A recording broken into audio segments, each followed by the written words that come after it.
हरे कृष्णा दोस्तों, मेरे channel Chinese lecture blog में आपका बहुत बहुत स्वागत है। तो आज हम मुकुंदमाला स्तोत्र जो है वही करने वाले हैं।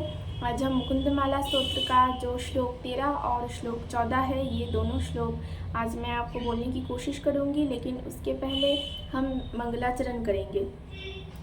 ओम अज्ञानतिमिरान्धस्य ज्ञानाञ्जनशलाकया चक्षुरुन्मीलितं येन तस्मै श्रीगुरवे नमः। वाञ्छाकल्पतरुभ्यश्च कृपा सिन्धुभ्य एव च पतितानां पावनेभ्यो वैष्णवेभ्यो नमो नमः। जय श्री कृष्ण चैतन्य प्रभु नित्यानंद श्री अद्वैत गदाधर श्रीवासादि गौर भक्तवृंदा। हरे कृष्णा कृष्णा कृष्णा हरे हरे, हरे राम राम राम हरे हरे। अब हम बिना देर किए जो श्लोक 13 और 14 हम करने वाले हैं वो हम स्टार्ट करते हैं। तृष्णा तोयो मदनो पवनो तु तमो मोर्मिमाले दारावर्ते तनय सहज ग्राह संघाकुले च संसार राख्ये महति जलधौ मज्जतां नस्तिधामन्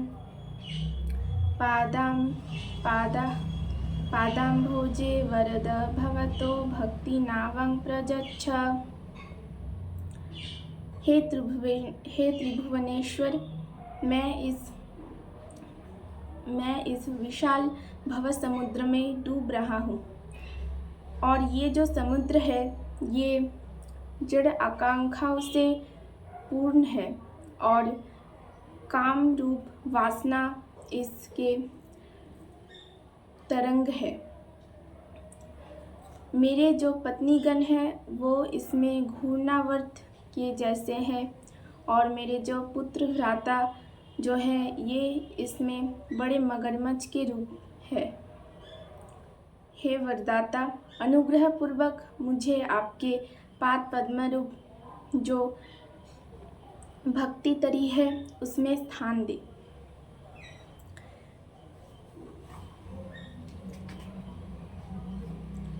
हम यहाँ पे देख सकते हैं कि सम्राट कुलशेखर किस प्रकार यहाँ पे कह रहे हैं कि इस भव समुद्र की हालात कैसे हैं। ये सम्राट कुलशेखर हमें कहने की कोशिश कर रहे हैं, और वो ये भी कह रहे हैं ये जो समुद्र है, इस समुद्र में ये जो आकांक्षा है, ये आकांक्षा है जो इस जगत की जो आकांक्षा है वो आकांक्षा है इसके जो पानी है, समुद्र के जो पानी उसके रूप है। और यहाँ में हम जानते हैं कि समुद्र में बहुत ही भयानक जीव लाइक बहुत सारे प्राणी रहते हैं, ऑक्टोपस रहते हैं, बहुत टाइप के सांप रहते हैं, मगरमच्छ रहते हैं, बड़े बड़े शार्क रहते हैं। और यहाँ पे सम्राट कुलशेखर ने अपनी पत्नियों को वहाँ पे मगरमच्छ के साथ तुलना की है कि यहाँ मेरी पत्नियाँ जो हैं वो नहीं, पत्नियों को नहीं, यहाँ पे सम्राट कुलशेखर ने अपने पुत्र को मतलब अपने संतानों को और अपने भाइयों को यहाँ पे मगरमच्छ के साथ तुलना की है सम्राट कुलशेखर ने। और अपनी पत्नी जो है, अपनी पत्नी को उन्होंने घूर्णावर्त के साथ तुलना की है। हम जानते हैं कभी कभी आपने न्यूज़ में देखा होगा जो घूर्णावर्त होता है, तो अपनी पत्नियों को सम्राट कुलशेखर ने घूर्णावर्त के साथ तुलना की है। और इन्होंने ये भी कहा है कि और इन्होंने भगवान से विनती की है कि मुझे ये जो भव समुद्र है इस समुद्र से बचाए, और मुझे आपके जो पाद पद्मरूप तरी है, तरी मतलब हम जानते हैं कि बोट, उस तरी में मुझे स्थान दे। और यहाँ पे जो तात्पर्य है, तात्पर्य में भी हम देख सकते हैं कि हमारा ये जो जीवन है एक दुःस्वप्न की तरह है, खराब सपने की तरह है ये। लेकिन हम खराब सपना हमेशा सच नहीं होता। कभी कभी कोई आके हमें आश्वस्त करता है कि देखो ये बस एक सपना ही था, वो खराब सपना टल जाता है, कुछ नहीं होता उससे। और यहाँ पे तात्पर्य में भी वही लिखा हुआ है। और यहाँ पे सम्राट कुलशेखर ने हमें यहाँ पे जो वर्णनाएं की है सम्राट कुलशेखर ने कि यहाँ पे जो पत्नियां हैं वो घूर्णावत की तरह है, संतानें और भाइये जो हैं वो मगरमच्छ की तरह है। ये जो आकांक्षाएँ है इस समुद्र के पानी के रूप है।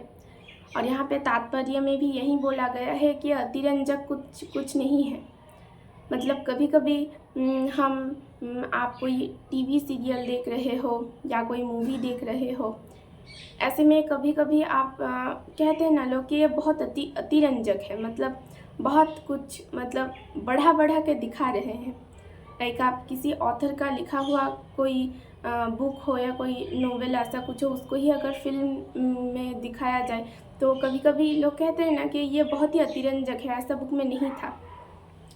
तो यहाँ पे वही कहा जा रहा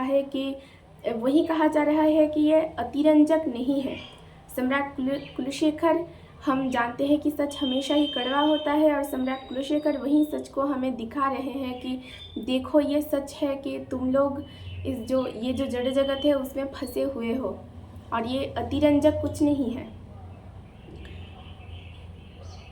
और हाँ, और यहाँ पे यही लिखा गया है कि वो एकदम एज इट इज़, जो वास्तव जीवन है हमारा, उस वास्तव जीवन को ही वो हमें यहाँ पे बोलना चाह रहे हैं। और यहाँ पे वो ये भी चाह रहे हैं कि उन्हें भगवान बचा ले। और हम जानते हैं कि अगर हम भगवान को बोले कि भगवान प्लीज़ प्लीज़ बचा लो, कृष्णा मुझे बचा लो, तो भगवान नहीं रह सकते। भगवान ज़रूर हमें बचाने आते हैं।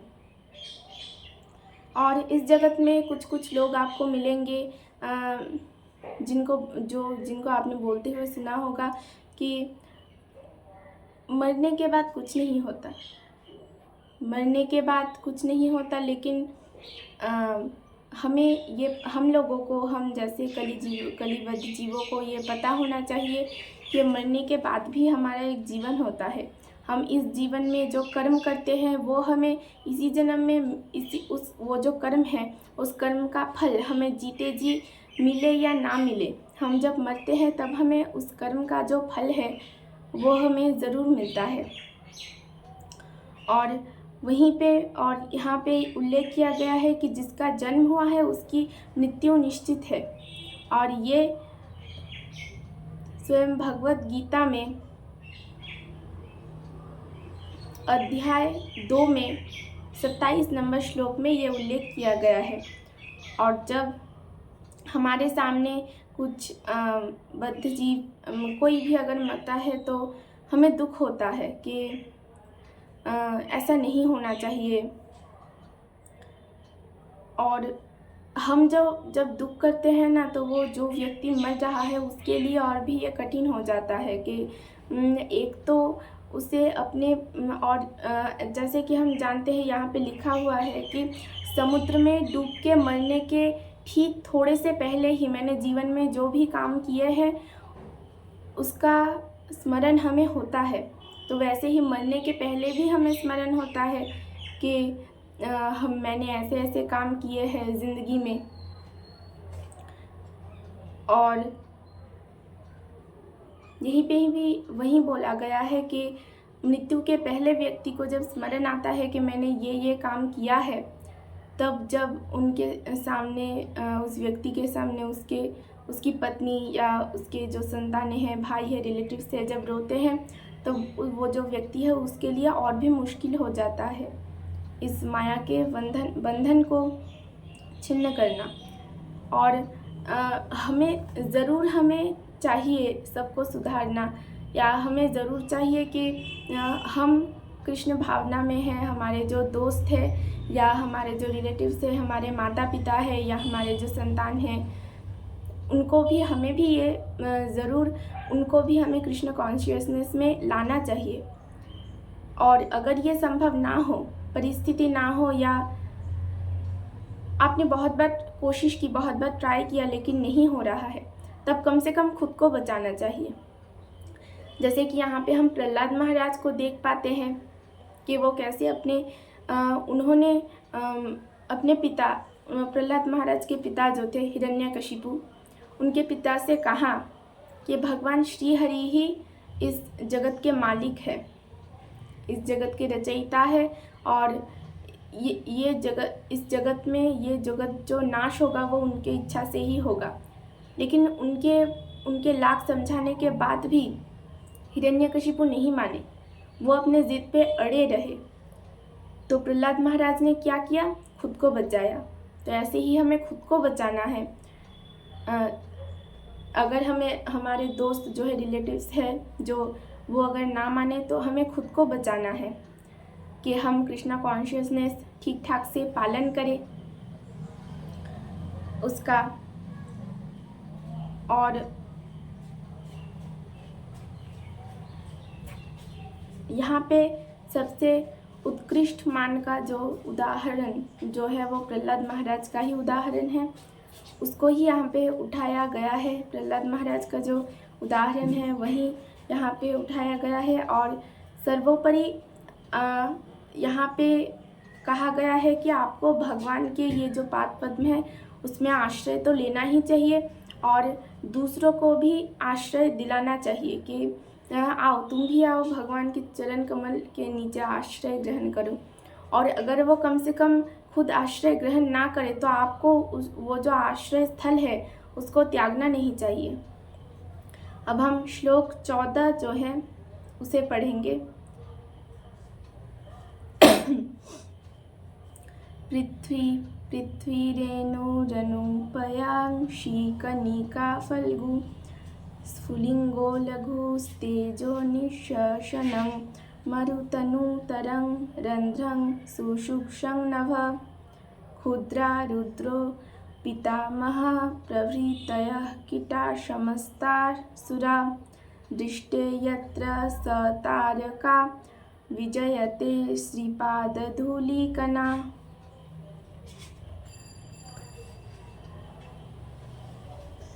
हम जब अपने रक्षक के दर्शन लाभ करेंगे तब ये पूरा का पूरा विश्व हमारे सामने एक धूल के समान लगेगा। ये जो समुद्र है वो एक बूंद पानी के भांति लगेगा। ये जो अग्नि है ये एक छोटी से अग्नि के स्फुलिंग जैसा लगेगा। ये पूरे के पूरे जो वायु है ये एक सांसों की तरह लगेगा। ये जो पूरे के पूरे आकाश है ये एक छोटा छिद्र समय लगेगा।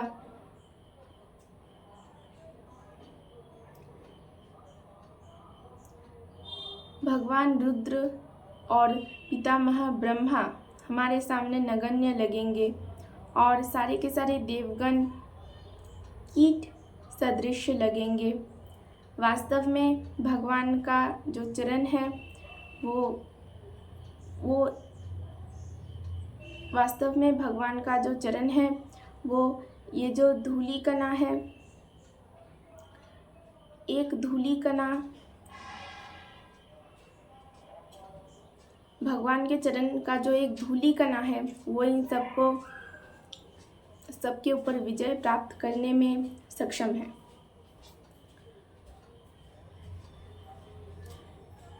तो यहाँ पे बोला गया है कि जब हम अपने रक्षक के दर्शन लाभ करेंगे, रक्षक के दर्शन लाभ मतलब हमारे रक्षक कौन है? आपने बंगाली में कहते होंगे कि राखे होरी मारे होरी राखे के, मतलब राखे होरी मारे के।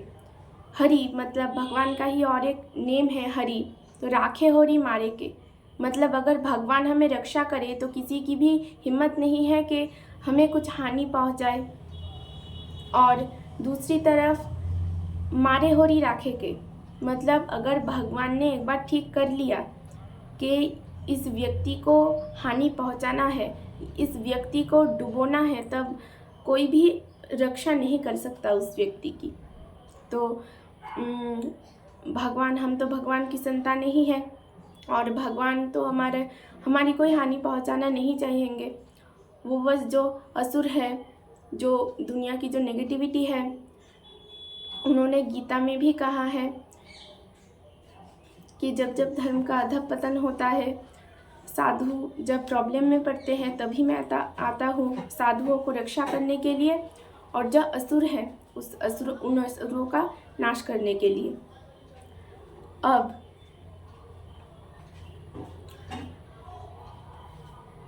तो और हम उनकी संतान हैं, और वो अपने कोई माता पिता अपने संतान की कभी संतान को कभी हानि नहीं पहुंचाएगा। तो यहाँ पे वही कहा गया है, भगवान को सम्राट कुलशेखर ने हमारा रक्षक बोल के संबोधन किया है यहाँ पे। और यहाँ पे वही बोला गया है कि जब हम उनके दर्शन लाभ करेंगे तो ये पूरे के पूरे जो वायु है वो हमारे हम ये जो सांसें लेते हैं उस सांसों के समान होंगे। ये जो पूरे के पूरे समुद्र है पूरे विश्व के, वो एक बूंद पानी के तरह लगेंगे। ये पितामह ब्रह्मा और रुद्र मतलब हम जानते हैं शिव जी का और एक नाम है रुद्र। उनको देवादिदेव महादेव भी कहा जाता है। तो वो हमारे सामने नगण्य लगेंगे, बहुत छोटे लगेंगे। और सारे के सारे जो देवताएं हैं वो देवताएं हमारे सामने कीट जैसे लगेंगे।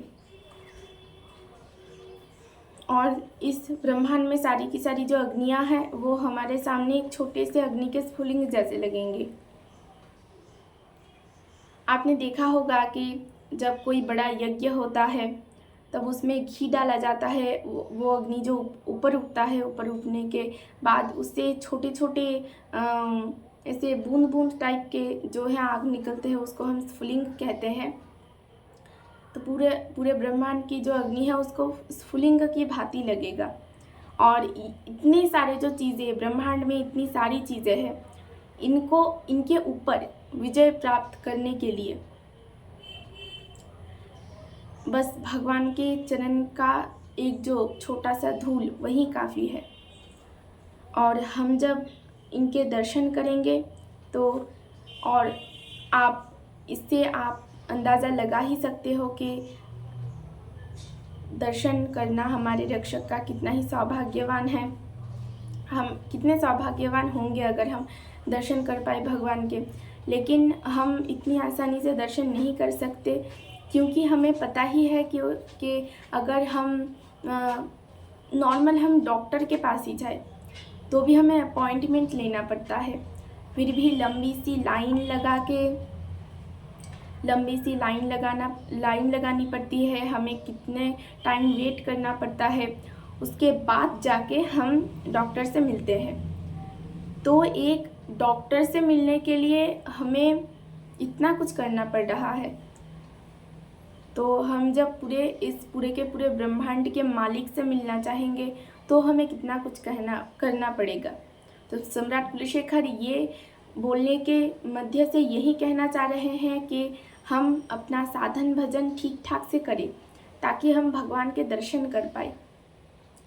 और हमें भगवान को कुछ बोलने की ज़रूरत नहीं है, भगवान पहले से ही सब कुछ जानते हैं।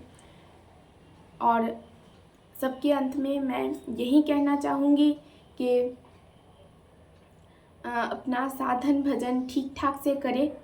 और हम ये जो सुंदर जो ग्रंथ है मुकुंदमाला स्तोत्र, जो सम्राट कुलशेखर ने भगवान के सामने वंदना की है, भगवान के बहुत सारे नामों को उल्लेख करते हुए उस वंदना को भी हम समझने की कोशिश करेंगे। और इससे हम बहुत बहुत शिक्षा लाभ करेंगे। और सम्राट कुलशेखर जैसे महान भक्त को हम ज़रूर नमन करेंगे, उनसे शिक्षा ग्रहण करेंगे कि कैसे हमें भक्ति में आगे जाना है, कैसे हमें इस माया को पीछे रख के आगे जाना है भक्ति में। और इसके साथ साथ मैं यही रखती हूँ। और आज मेरा गला थोड़ा सा ख़राब था, तो अगर कोई कहीं पे भी आपको कुछ समझ में ना आया हो तो उसके लिए मैं माफ़ी चाहूँगी। और तो आज तक यही रहा। हरे कृष्णा।